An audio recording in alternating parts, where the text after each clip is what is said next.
Hello friends, welcome to my channel. দেশ এবং দেশের বাইরে থেকে যারা আজকে আমার ভিডিওটি কন্টিনিউ করেছেন প্রত্যেককে আমার চ্যানেলে সুস্বাগতম। তো ফ্রেন্ডস, আজকে আমার আলোচনার বিষয় হলো একটিমাত্র রসুন দিয়ে ছাদ বাগানে আপনার লেবু গাছে প্রচুর পরিমাণ ফুল এবং ফল আনতে পারবেন। লেবু গাছে কি সারা বছর ফুল ফলাতে চান? লেবুর পাতা কি হলুদ হয়ে ঝরে পড়ছে? শীতকালে লেবু গাছ কি শুকিয়ে মারা যাচ্ছে? তো ফ্রেন্ডস, এই সমস্ত সমস্যা হলে আজকে আমি একটা নতুন ট্রিক্স দেখাবো। তো এই নতুন ট্রিক্স যেটি নিয়ে সেটি হচ্ছে একটিমাত্র রসুন।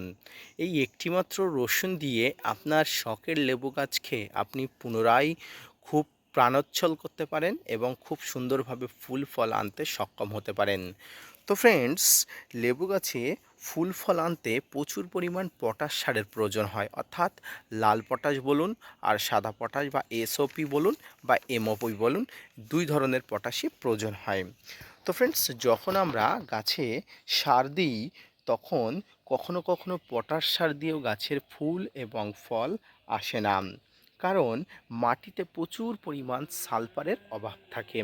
ফ্রেন্ডস, মাটিতে যদি সালফারের অভাব থাকে তাহলে এই পটাশ সঠিকভাবে কাজ করতে পারে না, এবং এই পটাশ সঠিকভাবে কাজ না করতে পারায় গাছের ফুল ফল আসে না। ফ্রেন্ডস, এবার আমার প্রশ্ন হতে পারে বা আপনাদের প্রশ্ন হতে পারে, সালফার কেন প্রয়োজন? ফ্রেন্ডস, সালফার গাছের শিকড়কে মজবুত করে, গাছের খাবার এবং জল নিতে ভারসাম্য বজায় রাখে, এবং কখনো কখনো আমরা রাসায়নিক সালফার অতিরিক্ত ব্যবহার করার ফলে গাছের পাতা পুড়ে যায়, গাছের শিকড়গুলো পুড়ে যায়, এবং কখনো কখনো আমরা গাছকে মেরে ফেলি আমাদের অনিচ্ছাকৃত কারণে। গাছকে ভালো রাখার জন্য কখনো কখনো গাছের হিতে বিপরীত হয়ে যায়। তো ফ্রেন্ডস, এর জন্য আমরা এই রসুন দিয়ে জৈবিক পদ্ধতিতে সালফারের যোগান দেব। এই জৈবিক পদ্ধতিতে যদি সালফারের যোগান দেওয়া হয় রসুন দিয়ে, তাহলে আপনার গাছে যদি অধিক পরিমাণ ব্যবহারও করা হয় কোনো রকম কোনো ক্ষতি নেই। সেক্ষেত্রে আপনার গাছে কোনো রকম কোনো ক্ষতির প্রভাব পড়বে না, বরঞ্চ আপনার গাছ জৈবিক পদ্ধতিতে খুব সুন্দরভাবে গড়ে উঠবে। তো ফ্রেন্ডস, এই রসুনকে খুব ভালো করে থিতো করে নিতে হবে। একটি পাত্রে নিয়ে রসুনকে খুব ভালো করে থিতো করে নেবেন। আপনারা মিক্সিং মেশিনে করে নিতে পারেন বা হামালদিস্তায় করে নিতে পারেন। এই রসুনকে খুব ভালো করে থিতো করে নিতে হবে। এবারে একটি পাত্রে 250 গ্রাম জল দিতে হবে। এই থিতো করা রসুনটাকে ওই জলের মধ্যে দিয়ে ওই জলটাকে উনুনে বা আঁচে গরম করে নিতে হবে। ফ্রেন্ডস, আমরা এই জলটাকে গরম কেন করব? কারণ যে কোনো জিনিস গরম জলের মধ্যে এর মিশ্রণটি খুব ভালোভাবে মিশে যায় এবং এখান থেকে যে দ্রবণটা আছে দ্রবণটাকে বেরিয়ে আসে, অর্থাৎ রসুন থেকে যে সালফার আছে সেই সালফারটা খুব সহজেই গরম জলের মাধ্যমে জলে মিশে যায়।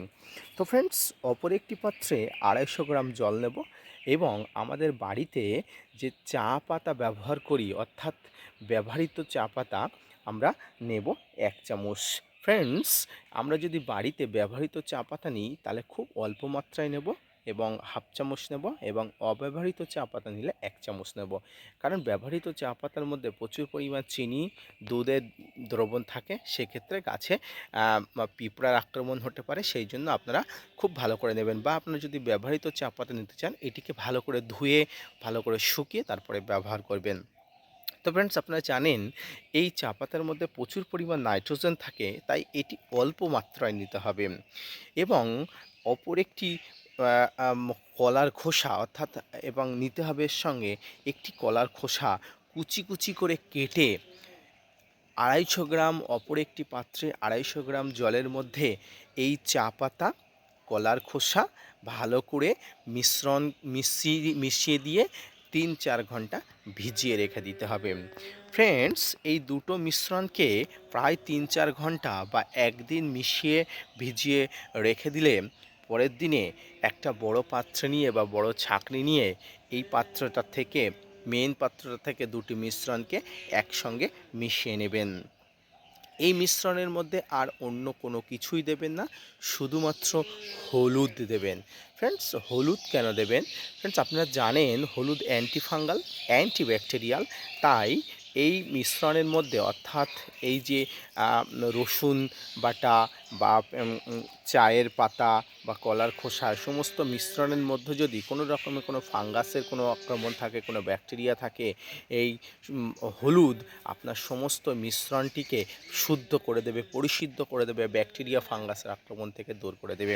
ফ্রেন্ডস, এবার এই মিশ্রণটিকে আপনারা আপনার গাছের ছাদ বাগানে খুব প্রয়োজন মতো ব্যবহার করবেন এবং এই প্রয়োজন মতো ব্যবহার করবেন, অধিক মাত্রায় ব্যবহার না করাই ভালো। আপনারা প্রয়োজন অনুযায়ী আপনার গাছের গোড়াতে, আপনার গাছের পাত্র অনুযায়ী আপনারা ব্যবহার করবেন। ফ্রেন্ডস, এক্ষেত্রে এই একটা সাবধানতা আছে। এই সাবধানতাটি হচ্ছে এই স্টোরটি অধিক মাত্রায় ব্যবহার করবেন না, 20 দিন বাদে বাদেই ব্যবহার করবেন এবং এই স্টোরটি সঞ্চয় করবেন না, অর্থাৎ স্টোর করা যাবে না। এটি স্টোর করা যাবে না, তার কারণ এটি সাধারণত সম্পূর্ণ জৈবিক মিশ্রণ, এটি নষ্ট হয়ে যেতে পারে। তাই আপনারা এই মিশ্রণটিকে কোনোভাবেই স্টোর করবেন না, কারণ এটি স্টোর করলে কিন্তু হিতে বিপরীত হতে পারে। তো ফ্রেন্ডস, আপনারা দেখতে পাচ্ছেন এটি আমার একদম জরাজীর্ণ একটা পলিথিনে, সম্পূর্ণ সময়ে না হয়ে ওঠার কারণে এটি আমি প্রোটিং বা রিপোর্টিং করতে পারিনি। এটির সবেমাত্র ফুল আসা শুরু হয়েছে, আপনারা দেখতে পাচ্ছেন, এবং আপনাদের সঙ্গে যে ট্রিক্স ফলো করছি ইতিমধ্যে আমি একবার দিয়েছিলাম, এরপরে আমি আবার দেব। তো দেখুন কত সুন্দরভাবে কাজ হয়েছে। তো ফ্রেন্ডস, এই যে পাত্রটি, এই পাত্রটি গাছে গুটি সেট হয়ে গেলে আমি এই পাত্রটিকে রিপোর্টিং করে দেব। তো আপনারাও এই পদ্ধতিতে আপনার গাছের পরিচর্যা করুন এবং রসুন দিয়ে জৈবিক পদ্ধতিতে গাছের সমস্ত খাবারের অভাব দূর করুন, সমস্ত অভাব দূর করে দিয়ে প্রচুর পরিমাণ ফুল এবং ফল আনতে বাধ্য করুন। তো ফ্রেন্ডস, আজকের এই ভিডিওটি যদি ইনফরমেটিভ বলে মনে হয়, আপনার কাছে যদি কোনো গুরুত্ব আছে বলে মনে হয়, আপনার উপকারী হয়েছে বলে মনে হয়, তাহলে আমার চ্যানেলটা সাবস্ক্রাইব করে চ্যানেলের পাশে থাকবেন। আপনাদের জন্য প্রতিনিয়ত ইনফরমেটিভ ভিডিও বানাই। তো আপনারা যদি উৎসাহী করেন তাহলে আরও মোটিভেট এবং ভিডিও বানাতে আগ্রহী। তো ফিরে আসছি নতুন কোনো ভিডিও নিয়ে, ততক্ষণ সঙ্গে থাকবেন।